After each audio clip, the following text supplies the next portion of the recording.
फार एक मोठा जोर असतो. आपण पिंपरी चिंचवड मधली बातमी आपण जाणून घेऊया. पिंपरी चिंचवडमध्ये भाजपनं राष्ट्रवादीला जोरदार धोबी पछाड दिलेली आहे. पोस्टर आपण या ठिकाणी बघतोय. अण्णा असं म्हणा चितपट केलंय अजित पवारांचा या ठिकाणी आपल्याला फोटो दिसतोय.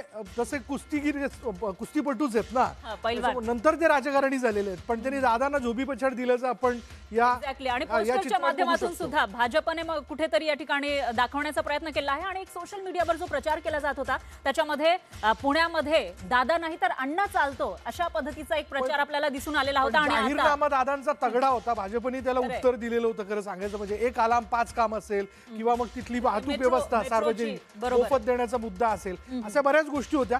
पण पुणेकरांनी कौल जो आहे तो भाजपच्या बाजूने दिलेला आहे. आणि दुसरीकडे पिंपरी चिंचवडमध्येच तो कौल किंवा तो ट्रेंड जो आहे तो कायम असल्याचं आपण बघितलं. चला एकूणच विजयावरती आपल्याबरोबर विक्रांत जे आहेत त्यांच्याशी आपण बोलूयात. बरोबर आहे विक्रांत सर. खरं तर आता जे निकाल येत आहेत त्याच्यामध्ये मोठ्या प्रमाणामध्ये याच्यामध्ये काही वाद नाहीये की महायुती किंवा भाजप हा सगळ्यात मोठा पक्ष म्हणून पुढे येताना दिसतोय. आणि त्यातही भाजपची जी स्ट्रॅटेजी आहे इलेक्शन मोडवर नेहमी हा पक्ष असतो याविषयी सुद्धा बोललं गेलंय.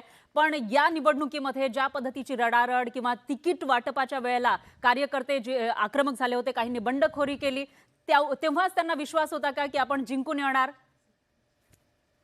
कसं आहे की या ज्या निवडणुकांना आपण सुरू आहे, म्हणजे या निवडणुकांना सामोरं जातोय, या निवडणुका आपण समजून घेतल्या पाहिजे कार्यकर्त्यांच्या निवडणुका आहेत. आणि भारतीय जनता पार्टी जो जगातली 1 नंबरची मोठी पार्टी आहे, इथे कार्यकर्त्यांची ताकदही तेवढीच मोठी आहे. त्यामुळे साहजिक आहे की त्यांची भावना असते की ह्या निवडणुकीत आम्हाला लढायला मिळावं. आणि एक एक प्रभागामध्ये जेव्हा आपण असे विचार करतो, आम्ही त्यात प्रक्रिया केली, त्यात आम्ही त्यांचं मत जाणून घेतलं आणि त्याच्यामध्ये शेवटी त्या प्रभागात पुढे जाताना निवडून येणं हे मेरिट असतं. शेवटी निवडणूक ही आपण त्या ठिकाणी विजय नाही मिळाला तर भावनेवरती निवडणूक होत नाही. त्यामुळे कार्यकर्त्यांचा सन्मान हा केलाच पाहिजे, पण त्या ठिकाणी निवडून येण्याचा मेरिट हा विषय झाला. त्यामुळे काही ठिकाणी कार्यकर्त्यांना संधी द्यायची असून सुद्धा ती देता आली नाही. त्या कार्यकर्त्यांचा सन्मान पुढे होणारच आहे, पण अशा ठिकाणी कार्यकर्त्यांना वाईट वाटणं साहजिक आहे. ते चित्र काही ठिकाणी दिसलं, पण नंतर ते कार्यकर्ते प्रक्रियेत आले, त्यांनी कामाला सुरुवात केली आणि जे काही विजय दिसतोय त्या नाराज झालेल्या कार्यकर्त्यांनीही स्वतःचं मन मोठं करून पक्षासाठी, पक्षहितासाठी आणि जनतेच्या हितासाठी त्या ठिकाणी प्रक्रियेत सामावून गेले. त्यामुळे हा विजय त्या ठिकाणी दिसतोय. त्यामुळे हे